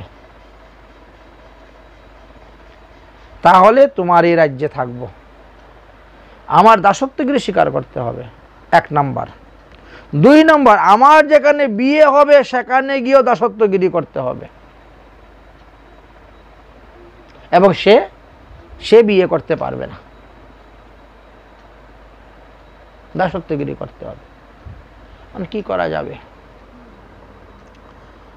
সৌমিষ্ঠার কাছে গেলেন রাজা বিষপর্ব, ও মা এখন কি করা যায় এই ঘটনা। সৌমিষ্ঠা তখন রাজি হলেন, ঠিক আছে আমার জীবনটা যাক, তথাপিও প্রজারা সুখে থাক, বাকিরা সবাই সুখে থাক। নিজের জীবনে সবকিছু জলাঞ্জলি দিয়ে তিনি দেবযানীর দাসত্বগিরি স্বীকার করে নিলেন। হলো বিবাহ কার্যর প্রস্তাব গিয়ে পৌঁছিল রাজা যযাতি আসলেন বিবাহ করার জন্য। রাজা যযাতি আসলেন বিবাহ কার্য করার জন্য। তখন শুক্রাচার্য একটা প্রস্তাব রাখলেন, তোমরা রাজারা বহু বিবাহ করো, কিন্তু আমার দেবযানীকে বিবাহ করলে পরে তুমি কোনো দ্বিতীয় বিবাহ করতে পারবে না। ঠিক আছে, করবো না। তোমরা রাজারা দাস দাসীদেরকেও স্ত্রীর মর্যাদা দাও, স্ত্রীর আসনে বসাই দাও। আমার যে দেবযানীর সঙ্গে সৌমিষ্ঠা যাবে তাকে কখনো স্ত্রীর মর্যাদা দিতে পারবে না, স্ত্রীর আসনে বসাইতে পারবে না। ঠিক আছে, বসাবো না। আচ্ছা, প্রতিজ্ঞা তো করা হয়ে গেল, বিয়েও হয়ে গেল। দেবযানী সৌমিষ্ঠা সবাইকে নিয়েই, দাস দাসীদেরকে নিয়ে রাজা যযাতি তিনার রাজকার্যে চলে গেলেন রাজবাড়িতে। এইবার যযাতির ঔরসে দেবযানীর গর্ভে 2 পুত্র সন্তান হয়েছিল। প্রথম পুত্রের নাম হলো যদু আর দ্বিতীয় পুত্রের নাম হলো তুরস। এই যদু বংশেই ভগবান শ্রীকৃষ্ণ জন্মগ্রহণ করেছেন। এই জন্য আমরা এই জিনিসটা টেনে আনতেছি। কিভাবে দেখেন ভগবান শ্রীকৃষ্ণ থেকে কিভাবে পরম্পরা আসতেছে, কার ছেলেকে এইভাবে আসতেছে। যদু সেই সময়ে ওই সৌমিষ্ঠা তিনিও রাজা যখন বন ভ্রমণে যান সেই সময়ে গিয়ে খুব রাজার সেবা করে, রাজার হাতে পায়ে ধরে কান্নাকাটি করে, রাজাকে ভুলিয়ে শুলিয়ে সেও সন্তান নিয়ে নিয়েছে। নিতে নিতে সে 3টি সন্তান নিয়ে নিয়েছিল সৌমিষ্ঠা। যদিও দেবযানী ওটা বুঝতে পারে নাই। দেবযানী প্রথম সন্তান যখন দেখেছে তখন জিজ্ঞেস করলো, এই তোমার সন্তান হলো কেমন করে? তোমার বিয়ে হয় নাই, তোমার স্বামী নাই, কোনো কিছু নেই, তোমার সন্তান কোথা থেকে আসলো? তখন তিনি বলছেন কি না, এক সাধু আসছিল, একজন সাধু এই বনপথ দিয়ে যাচ্ছিল, তখন আমি সাধুর কাছে প্রার্থনা করেছিলাম, সাধুর কৃপায় আমি এই সন্তান পেয়েছি। আচ্ছা, ঠিক আছে। কিছুদিন পরে আরেকটা সন্তান হলো, তখনও সেই এইভাবেই বলে, এক সাধু আসছিলেন, তেনার কাছে প্রার্থনা করে এই সন্তান পেয়েছি। এইভাবে করে করে 3টি সন্তান। কিন্তু দেবযানী সৌমিষ্ঠার কথা বিশ্বাস করত, ঠিক সত্যি মনে হয়, হতেই পারে, অবিশ্বাসের কিছুই নয়। একদিন দেবযানী আর যযাতি বন ভ্রমণ করতেছেন, বনে বিহার করতেছেন। আর এমন সময় সৌমিষ্ঠার 3 পুত্র দৌড়ে এসে গেছে, বাবা বাবা বাবা বলে যযাতির কুলে উঠে গেছে। যখন যযাতির কুলে উঠে গেছে আর তো তখন সৌমিষ্ঠা দেবযানী সর্বনাশ, কিরে তুমি যে বললে সাধুর কাছ থেকে তুমি নিচ্ছ সন্তান, আর এখন দেখি ইনাকে বাবা বলে। রাজা তো সবার বাবা, রাজা সকলেরই পিতা সমতুল্য। এই জন্য বলে না। তখন আসল কথা বেরিয়ে গেল। আসল কথা যখন বেরিয়ে গেল তখন এই দেবযানী খুব ক্রোধিত হয়ে গেলেন, রুষিত হয়ে গেলেন। আর রুষিত হয়ে তিনি গিয়ে পিতার কাছে বলে দিলেন। শুক্রাচার্য এই কথা শ্রবণ করার সঙ্গে সঙ্গে অভিসম্পাদ দিয়ে দিলেন যযাতিকে। কি যযাতি দিলে অভিসম্পাদ দিলেন? যে তুমি ক্ষয়রোগ ব্যাধিগ্রস্ত হও। বুঝেছেন? ব্যাধি হয়ে গেলেন। সেই ব্যাধি এমনই ব্যাধি হয়েছিল, একেবারে লাঠি ভর দিয়ে হাঁটতে, যৌবনেই চুল পেকে গেল, দাঁত পড়ে গেল, চামড়া খুচখুচ হয়ে গেল, বাস এই এমন অবস্থা হয়ে গেল। বুঝেছেন? জরা যাকে বলা হয়, সেই জরা ব্যাধি হয়ে গেল। দেবযানী দেখলো যে স্বামী তো আর বেশি দিন বাঁচবে না, মারা যাবে। তখন তিনি গেলেন, গিয়ে বললেন, বাবা তুমি কি করলে? এই কাজটা তুমি ভালো করো নাই, এই কাজটা তুমি ভালো করো নাই। তুমি এমন অভিসম্পাদ দিলে, আমার স্বামীকে তো মেরেই ফেলে দিবে। জরা ব্যাধিগ্রস্ত হয়ে কদিন বাঁচবে, মরে যাবে। আমার জীবনের আশা ভরসা সবই রয়ে গেল, কিছুই পূর্ণ হলো না, আর তুমি এই অত বড় অভিসম্পাদ দিয়ে দিলে। বাবা অভিসম্পাদ ফিরিয়ে নাও।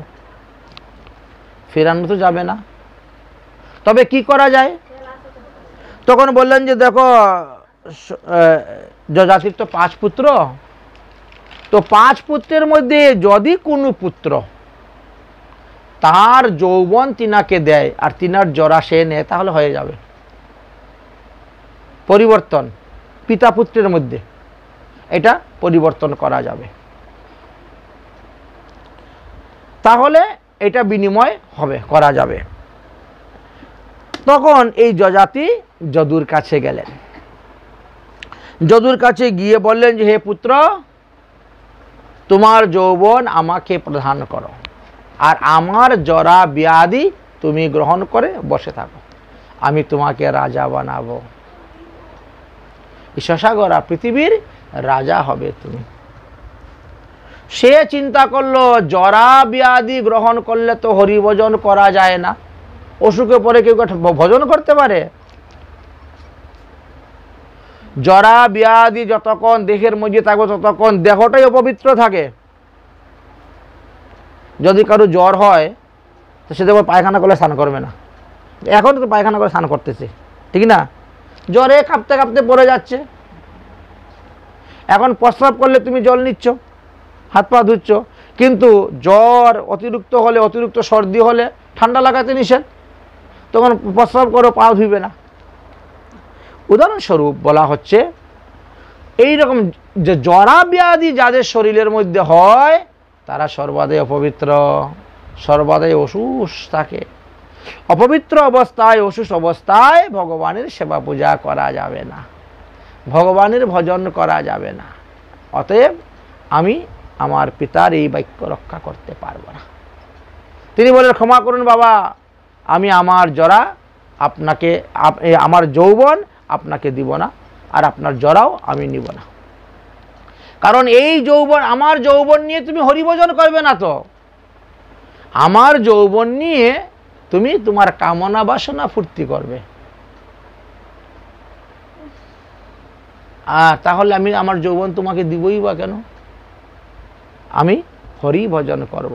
এই জন্য যদু তিনার পিতার কথা শুনলেন না, যদাতিকে শুনলেন না, যার কারণে তিনি রাগ ক্রোধিত হয়ে গেলেন।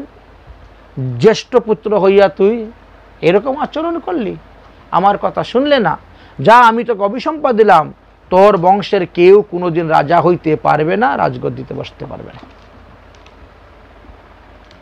এই জন্য ভগবান শ্রীকৃষ্ণ অবতীর্ণ হইয়াও তিনি কিন্তু রাজগদ্দিতে বসেন নাই, রাজা হন নাই। তো কৃষ্ণ যদি রাজা না হন তাহলে রাধা রানী বলা হয় কেন? আমরা তো সবাই জানি রাজার স্ত্রীকে রানী বলা হয়, তাহলে রাধাকে রাধা রানী কেন বলা হয়? কৃষ্ণ তো রাজাই হন নাই, কারণ তিনি তো যদুবংশে জন্মগ্রহণ করেছেন, আর যদুবংশের উপর অভিসম্পাদ আছে। তোমার বংশে যারা জন্মগ্রহণ করবে তারা কোনোদিন রাজগদ্দিতে বসতে পারবে না, রাজা হতে পারবে না, রাজ নিষেধ, রাজা হবে না। তাহলে রাজার বউকে রানী বলা হয়, তাহলে রাধা রানী কেন আমরা বলি? কোথার থেকে আসলো? দেখেছেন?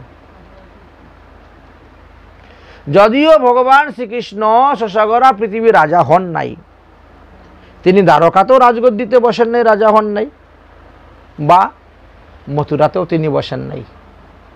ভাগবত অনুসারে দেখা যায় এই দুই স্থানেই তিনি উগ্রসেনকে বসিয়েছেন। হ্যাঁ, উগ্রসেনকে বসিয়েছিলেন। এই দুইটি স্থানেই আমরা দেখতে পাই। তাহলে হ্যাঁ, কৃষ্ণ এই যে বৃন্দাবনের 12টা বন আছে, এই 12টা বনের মধ্যে একটা বন আছে ছত্রবন। এইটা ব্রজ 84 কোশের যারা পরিক্রমা করে তারা ওই কুশিকলা পার হওয়ার পরে গিয়ে পায় ছত্রবন। এই ছত্রবনটাকে এখন আধুনিক যুগের নাম করে দিয়েছে ছাতা গ্রাম, কিন্তু ওর আসল নাম ছিল ছত্রবন। সেই ছত্রবনে ভগবান শ্রীকৃষ্ণের সমস্ত সখাগণ কৃষ্ণকে ওখানে রাখাল রাজা বানিয়েছিলেন, বুঝেছেন? কৃষ্ণকে সেখানে রাখাল রাজা বানিয়েছিলেন। হ্যাঁ, এই কারণে রাধা রানী দেখেছেন। আর বৃন্দাবনের নিধুবনে রাধারানীকেও রাজা বানানো হয়েছে। বৃন্দাবনের নিধুবনেও রাধারানীকে রাজা বানানো হয়েছিল। বৃন্দাবন মে রাজা হুকর बैठे রাধা রানী, কোতোয়াল হুকর চৌকি দেবে আবে বংশীধারী, গুর গুর গুর গুর দামা বাজে উড়ে রাজ নিশান, আর কুঞ্জে কুঞ্জে ধ্বনি উঠে শ্রী রাধে রাধে নাম। বুঝেছেন? তাহলে দেখা গেল যে ভগবান শ্রীকৃষ্ণ যদুবংশে এসে জন্মগ্রহণ করেছিলেন। এই যদুর পিতা হলেন যজাতি। যজাতির পিতা হলেন নহুষ।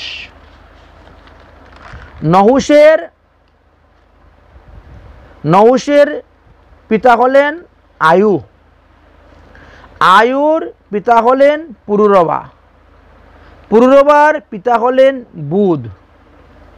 বুধের পিতা হলেন চন্দ্র। চন্দ্রের পিতা হলেন অত্রিমুনি। অত্রিমুনির পিতা হলেন ব্রহ্মা। আর ব্রহ্মার পিতা স্বয়ং ভগবান শ্রীকৃষ্ণ। দেখেছেন পরম্পরাটা কিভাবে আসতেছে? আনুষঙ্গিক আরও হচ্ছে, কিন্তু আমরা খালি এই একটা ধারা নিয়ে আমরা আসতেছি। তাহলে সেই যদুবংশে ভগবান অবতীর্ণ হলেন। এখন প্রশ্ন হতে পারে, যে পিতার কথা শুনে না সে তো কুপুত্র, ঠিক না? জ্যেষ্ঠ পুত্র হইয়া তুই হলে কুপুত্র, গালি দিয়েছেন সেখানে, তুই আমার কথা শুনলি না। আচ্ছা, যে বাবার কথা শুনল না এমন কুপুত্রর বংশেতে ভগবান কেন জন্ম নিলেন? এটাও একটা প্রশ্ন এসে দাঁড়ায়। যে নিজের পিতার কথা শুনল না, যে নিজের পিতার সেবা করল না, যে পিতার দুঃখটা বুঝল না, হ্যাঁ, পিতার আদেশকে অমান্য করে দিল, না আমি পারবো না, সে তো কুপুত্র না? সে নেও, সেদিকে আমরা যাচ্ছি না তো। সেটা গেলে তো অন্য ডালে চলে যাব। আমরা তো খালি আসল পয়েন্টটা ধরে আসতেছি। বুঝেছেন? প্রশ্ন হলো আমাদের এই জায়গায়, প্রত্যেকের একটা ধর্ম আছে না? আপনি যেমন পিতা, আপনার পিতার ধর্ম কি? পুত্রকে লালন পালন করা, লেখাপড়া শেখানো, বড় করা, তাকে খাওয়া দাওয়া দেওয়া, কাপড় চোপড় দেওয়া, তার যেটা অভাব অনট সেটা পূরণ করা। কিন্তু পুত্রের তো কর্তব্য আছে, পুত্রের তো ধর্ম আছে। হ্যাঁ, বৃদ্ধ পিতা মাতা সেবা করা, এটা সেটা, বাস, হ্যাঁ, ইত্যাদি ইত্যাদি আছে সেবা। কিন্তু শাস্ত্রে তো সব জায়গায় বলেছে যে পুত্র পিতার আদেশ পালন করে না সে কুপুত্র। পিতায় বলার পরে যে কাজ করে, বুঝেছেন, সে অদম পুত্র। আর পিতার মন বুঝে যে কাজ করে সে উত্তম পুত্র। যেমন পিতামহ ভীষ্ম, তাই না? শান্তনু রাজার মন বুঝে নিয়েছেন, বুঝে তিনি ধীবর কন্যা সত্যবতীর কাছে চলে গিয়েছেন, চলো মা আমি তোমাকে নিয়ে যাব। চিন্তা করতে পারছো?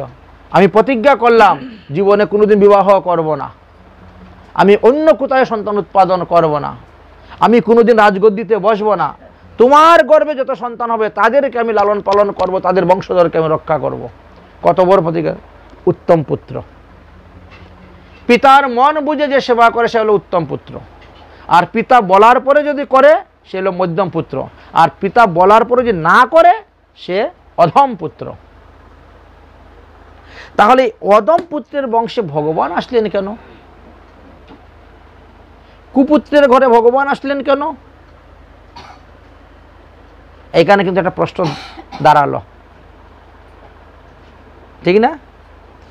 এইখানে দেখা গেল মহাত্মাগণ বললেন যে দেখো, যদু যে কাজটা করেছে, যদু কাজ করেছে ভগবান শ্রীকৃষ্ণের ধর্মকে মেনে।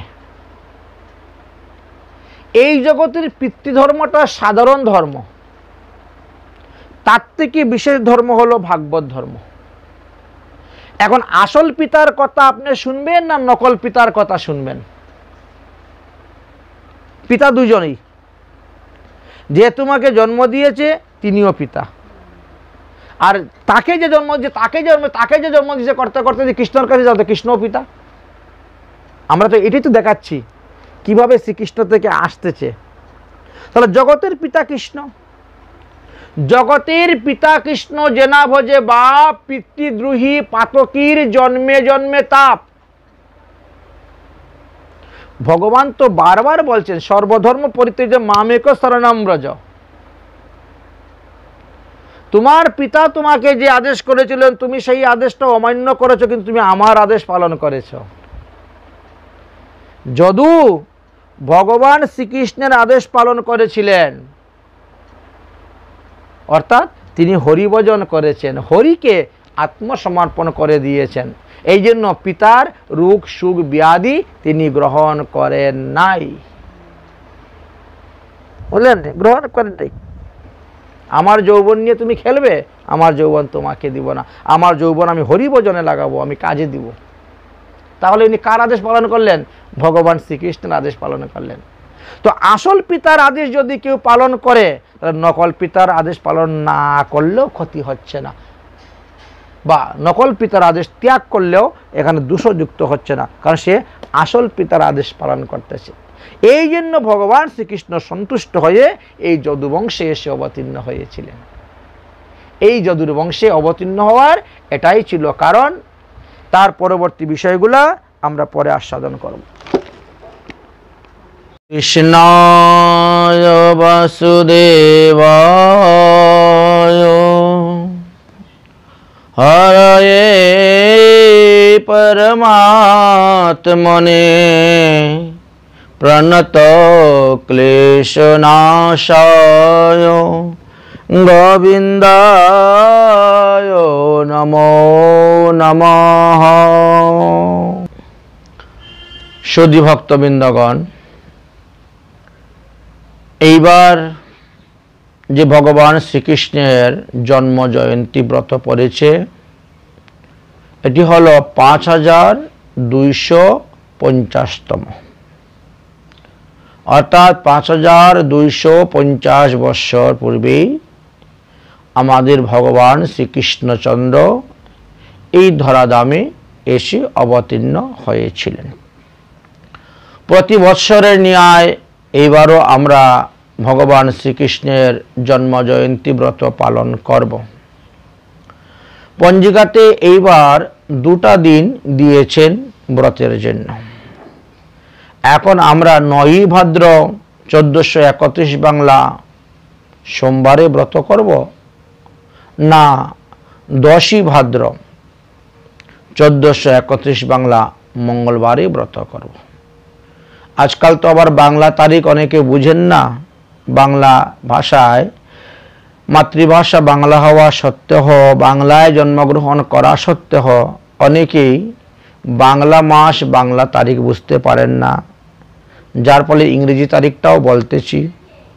অর্থাৎ 26শে অগাস্ট 2024 সোমবারে শ্রীকৃষ্ণের জন্মজয়ন্তী ব্রত পালন করব, না আমরা 27শে অগাস্ট 2024 মঙ্গলবারে শ্রীকৃষ্ণের জন্মজয়ন্তী ব্রত পালন করব।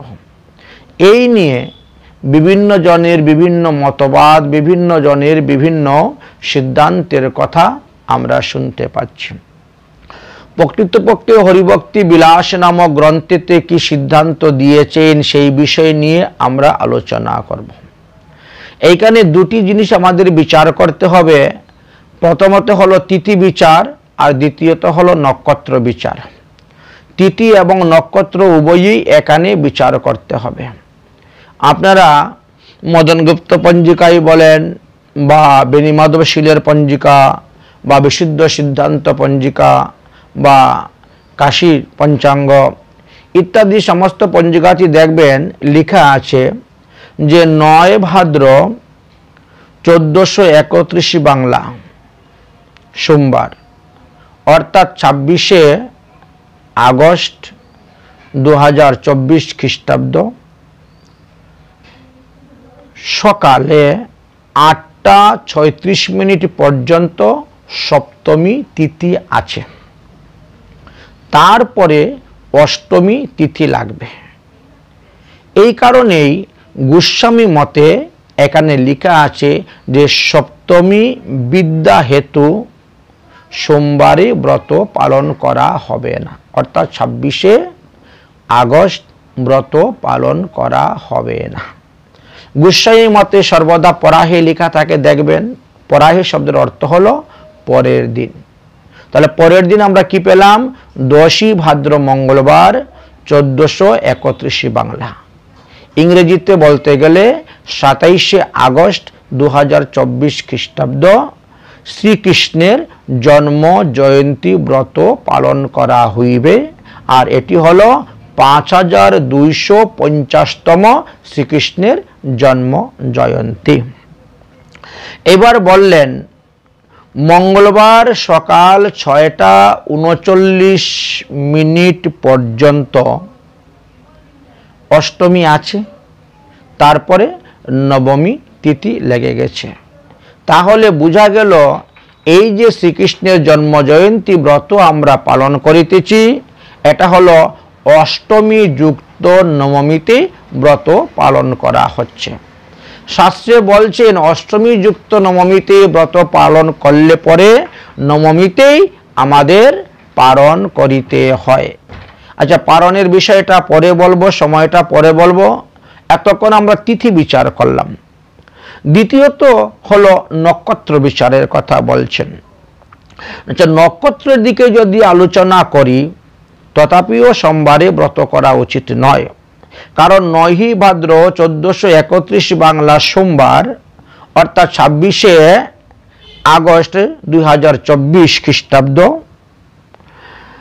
রাত্রে 9টা 24 মিনিট পর্যন্তই কৃত্তিকা নক্ষত্র আছে আমাদের সোমবারে। রাত্রে 9টা 24 মিনিটের পরে গিয়ে রোহিণী নক্ষত্র আরম্ভ হবে। আচ্ছা, রোহিণী নক্ষত্র কিন্তু অষ্টমীর মধ্যে থাকতে হবে। রোহিণী নক্ষত্র তাহলে দেখা গেল সোমবারে রাত্রে 9টা 24 মিনিটের পরে আমাদের লেগেছে, এবং তার পরের দিন সমস্ত দিনব্যাপী রোহিণী নক্ষত্র ছিল। অর্থাৎ 10ই ভাদ্র মঙ্গলবার 1431 বঙ্গাব্দ, অর্থাৎ 27শে আগস্ট 2024 সমস্ত দিন রোহিণী নক্ষত্র ছিল, এবং রাত্রে 8টা 33 মিনিট পর্যন্তই রোহিণী নক্ষত্র ছিল। তারপরে গিয়ে মৃগশিরা নক্ষত্র আরম্ভ হয়েছে। এই কারণেই মঙ্গলবারই আমাদেরকে ব্রত করতে হবে, 27শে আগস্টে আমাদেরকে ব্রত করিতে হইবে। এটাই গোস্বামীগণের সিদ্ধান্ত। যেহেতু অষ্টমী যুক্ত নবমীতে এই ব্রত পালন করা হচ্ছে, সেহেতু আমাদেরকে নবমীর মধ্যেই পালন করিতে হইবে। তাহলে পালনটা কবে পড়ছে? 11ই ভাদ্র। 10 ভাদ্র ব্রত করা হচ্ছে। 11ই ভাদ্র 1431 বঙ্গাব্দ বুধবার, অর্থাৎ 28শে আগস্ট 2024 খ্রিস্টাব্দ। সেই দিন প্রাতঃ 5টা 23 মিনিট পর্যন্ত নবমী আছেন। তাহলে নবমীর মধ্যে যদি আমাদের পালন করতে হয়, তাহলে প্রাতঃ 5টা 23 মিনিটের মধ্যেই পালন করতে হবে। এবং বিভিন্ন স্থানে সূর্য উদয়টা দেখে নেবেন, কখন কোথায় কিভাবে সূর্য উদয় হয়েছে। সাধারণত পঞ্জিকার মধ্যে লেখা আছে কলকাতা সূর্য উদয় 5টা 20 মিনিটে। তাহলে কলকাতায় যারা আছেন, পশ্চিমবঙ্গে যারা আছেন, তারা মাত্র 3 মিনিট সময় পাচ্ছেন ব্রতের পালন করার জন্য। অর্থাৎ 5টা 23 মিনিটের মধ্যে ব্রতের পালন করিতে হইবে, এবং নন্দ উৎসবও করিতে হইবে। আচ্ছা, 5টা 23 মিনিটের মধ্যে নন্দ উৎসব করবেন কেমন করে? নন্দ উৎসব বলতে আপনারা কি বোঝেন? শাস্ত্রে বলছেন দধির মধ্যে ঘৃত, ভুল হচ্ছে, দধির মধ্যে হলুদ, দধুর মধ্যে হলুদের গুঁড়া মিশ্রিত করলে পরে যেটা তৈরি হয়, সেটা সকলের কপালের মধ্যে দিতে হয়। এটাই হলো নন্দ উৎসব। তারপরে আপনারা যথাসাধ্য দান দক্ষিণা করতে পারেন। নন্দ মহারাজ যেভাবে দান দক্ষিণা করেছেন আপনারা করতে পারেন, বা দধিযুক্ত হরিদ্রা সহিত অঙ্গনে ঢেলে তার মধ্যে গড়াগড়ি নন্দ উৎসব গান করতে পারেন। তারপরে স্নানও করতে পারেন, কারণ ওই দিবসে স্নান এবং দান করলে পরে সব কিছু সহস্র গুণ ফল পাওয়া যায়। যেহেতু বুধবারে ত্রিপর্ষা হয়ে গেছে, অর্থাৎ 3টি তিথির সংযুক্ত হয়েছে। সূর্য উদয়ের সময়ে দেখা গেল নবমী ছিল, তারপরে দশমী হয়ে গেছে এবং পরের দিন একাদশীও সংযুক্ত হয়ে যাচ্ছে। এই কারণে ত্রিপর্ষার কারণে এই ফলটা লাভ করা যায়। এখন বলছেন যারা বঙ্গদেশে আছেন তারা সূর্যোদয়ের পর 5টা 23 মিনিটের মধ্যে ব্রতের পালন করবেন। কিন্তু বৃন্দাবনে যারা আছেন বা শ্রীধাম বৃন্দাবনের পশ্চিম দিকে বা উত্তর দিকে বা দক্ষিণ দিকে যারা অবস্থান করছেন তাদের জন্য একটা বিশেষ নিয়ম দিয়েছেন। রাধাকুণ্ডের পঞ্জিকা যেটা আছে রঘুনাথ দাস গোস্বামী গদ্দির থেকে স্থাপন হয়েছে, সেই রঘুনাথ দাস গোস্বামী গদ্দির পঞ্জিকা অনুসারে সেখানে লেখা আছে যে বঙ্গদেশে যারা বাস করতেছেন তারা 5টা 23 মিনিটের মধ্যে পালন করবেন।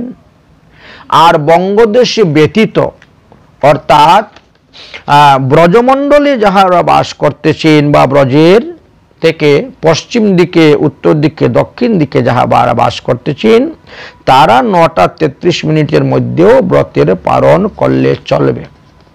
এখন কথা হলো যে বঙ্গদেশে কাকে বলা হয়, এটাও একটা জানার বিষয়। সাধারণত দেখেন বঙ্গদেশ বলতে ভারতবর্ষের পূর্বাঞ্চল, অর্থাৎ পূর্ববঙ্গ বাংলাদেশ থেকে আরম্ভ করে যেগুলি আছে, পশ্চিমবঙ্গ বলতে কলকাতা থেকে আরম্ভ করে যতগুলি জেলা আছে, পশ্চিমবঙ্গ একটা বিভাগ, হ্যাঁ আচ্ছা, সমস্ত জেলা। ঠিক তেমনিভাবে উড়িষ্যা একটা প্রদেশ, পশ্চিমবঙ্গ যেমন একটা প্রদেশ আমাদের, উড়িষ্যাও কিন্তু আমাদের একটা প্রদেশ।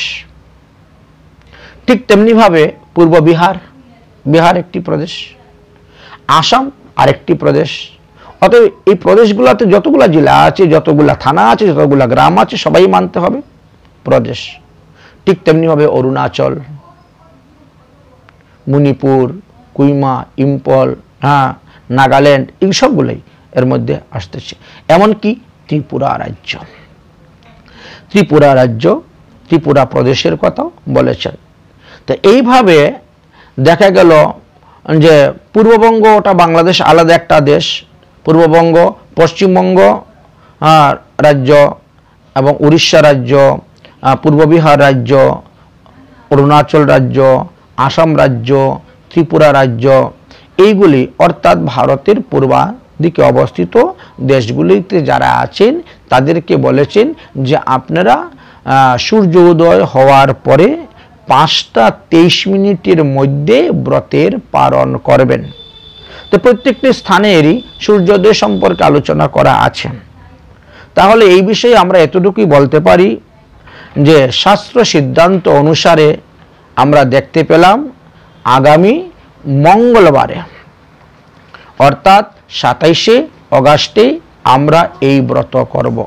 10ই ভাদ্র মঙ্গলবারে আমরা শ্রীকৃষ্ণের জন্মাষ্টমী ব্রত পালন করব। কোনো অবস্থাতেই সোমবারে এই ব্রত পালন করা যাবে না। স্মার্তমত অনুসারে যারা আছেন তারা করছে করুক, তাতে আমাদের কোনো আপত্তি নাই। কিন্তু আমাদের যারা গৌড়ীয় বৈষ্ণব, আমাদের যারা হরিভক্তি বিলাস গ্রন্থের সিদ্ধান্ত মেনে চলেন তাদেরকে কিন্তু 10ই ভাদ্র মঙ্গলবার, 27শে অগাস্ট মঙ্গলবার এই ব্রত পালন করতে হইবে। এবং পারণের কথাও বলা হয়ে গেছে, পারণটা বুধবারে হবে এবং বঙ্গদেশে যারা আছি তারা 5টা 33 মিনিটের মধ্যে 23 মিনিটের মধ্যে ব্রতের পালন করবেন। আর ব্রজে যারা আছেন তাদের তো 9টা 33 মিনিট দেওয়াই আছে, সেটার ব্যাপার আলাদা। তো বঙ্গদেশে যারা অবস্থান করছেন তাদের জন্যই বিশেষ করে, বৃন্দাবনে তো সবাই বড় বড় পণ্ডিত, বড় বড় মহাজনগণ আছেন, তো তাদেরটার দিকে আমাদের দৃষ্টি না দিয়ে বঙ্গদেশের দিকে দৃষ্টি দিতে হচ্ছে বিশেষভাবে।